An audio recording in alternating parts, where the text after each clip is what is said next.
Hold the front page. I'm Lembit Öpik and welcome to Press Release here on Press TV, where we find the facts, kill the spin and tell it like it is about the stories making the headlines. This week we'll be looking at tales from all around the world and sorting out the reality from the rubbish, with the stories that cause more questions than answers. This week we consider a new record for Donald Trump, the longest ever government shutdown.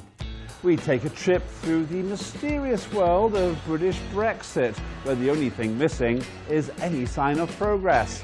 And we celebrate free speech in the land of the free, where you can get arrested and detained while they keep the reason a secret. What weirdness, what a week, what a world. Let's get down to the details and separate the political friction from the political fiction.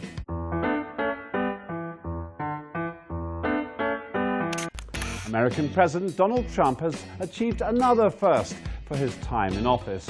He set a new record for the longest American government shutdown in history.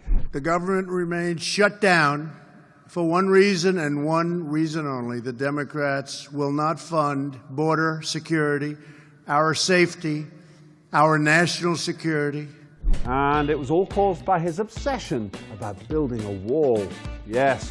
For years, Trump has been making speeches on the merits of putting up a physical barrier between the United States and his friends down south in Mexico. For Donald, Mexicans are bad news.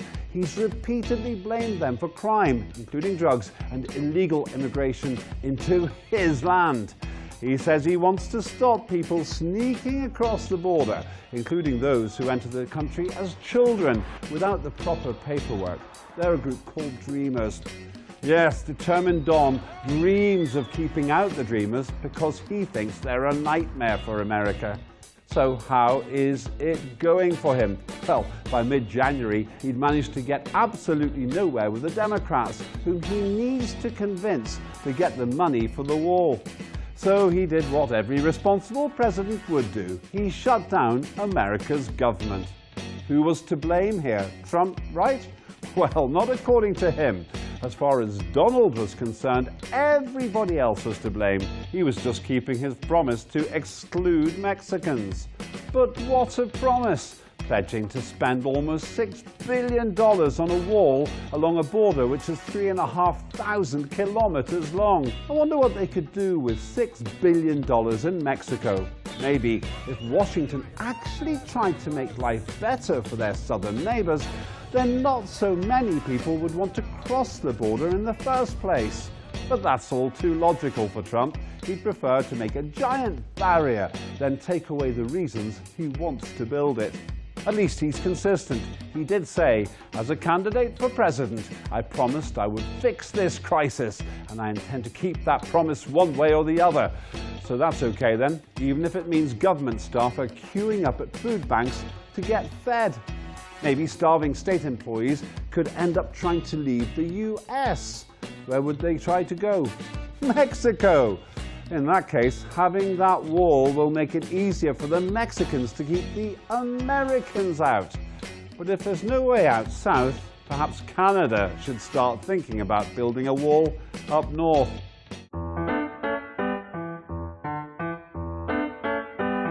Let's shift from the migrating dreamers to the impossible dream, which is, of course, Brexit. Yes, folks, Brexit is Britain's answer to a stampede of horses, thick fog, and the Titanic, all rolled into one. Officially, the UK was set to leave the rest of the European Union on the 29th of March 2019. 2 years ago, UK Parliament passed Article 50, which began the process of leaving the EU. Theresa May got to be Prime Minister by telling the country she would deliver Brexit. So let's look at how she's doing. On the basis of her own measure of success, she has scored exactly 0 out of 1. MPs are so angry they want to get on with it themselves. This has provoked Brexiteer and Cabinet Minister Liam Fox to accuse pro-Remain MPs of trying to steal Brexit. And why not?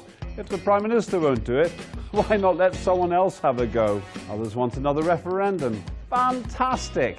because the UK population was too stupid to make the correct decision the first time round. So we should do it all again, and this time get it right. It's risky. Maybe the public are still too stupid to do what they're told. And since the UK economy hasn't collapsed, the British currency hasn't sunk into an abyss, and World War III hasn't started, some members of the public even suspect that the Remainers were a tiny bit guilty of exaggerating the risks of leaving during the last referendum. And then there's the question of Theresa May's red lines. She has a whole bunch of things she said she wasn't willing to give up, so MPs gave up on her plan instead. It's quite embarrassing, really. She's the only person in British politics who can magically turn red lines into red faces. What happens next? Who knows? This little political crisis has all the makings of a never-ending story where there's about as much chance of having a clean break as there is of Theresa May winning a dancing competition. It's possible, but strictly not likely. Let's return to the good old US of A, where the Americans demonstrated a rather odd version of free speech. Press TV's very own anchorwoman, Marzieh Hashemi, was detained by the authorities for 10 days and then released without any charge. Why did they detain her? Well, it certainly wasn't to save her the cost of staying in a hotel. And I suspect this arrest had nothing to do with protecting the principles of freedom of speech or human rights either. Let's look at it the other way round. If an American reporter born in Iran were detained by the Iranian authorities in the same way, there would be an international outcry. The media would denounce it, the official channels would all report it, and Trump would be so angry he would even send a tweet. Oh yes, it would be that serious. But because it was someone who represents an Iranian TV station, it was okay. America, the land of the free, where you can say anything you like, as long as you don't mind saying it while under arrest. And as usual, I'll make some predictions about what could happen in the near future. Worried that Americans will try to escape north if Trump actually builds his barrier between Mexico and his own country, the Canadians will build a wall to keep those who want to escape from Trump's America out, and, following Donald's own precedent, tell Washington to pay for it. As Brexit continues to cause problems in the UK, politicians will agree to postpone the whole process until somebody works out how to actually move the UK far enough away from the continent so that you can't see France from Dover, which is an embarrassing reminder of where the UK actually is. Continuing the policy of incarcerating anybody whose dangerous words could cause difficulty or compromise the security of the United States, those security authorities will arrest Donald Trump. That's it for this week. Thanks for watching, and join me next time for Press Release here on Press TV, the show that takes the political fiction out of the political friction. Hold the front page, but don't trust it. Trust me.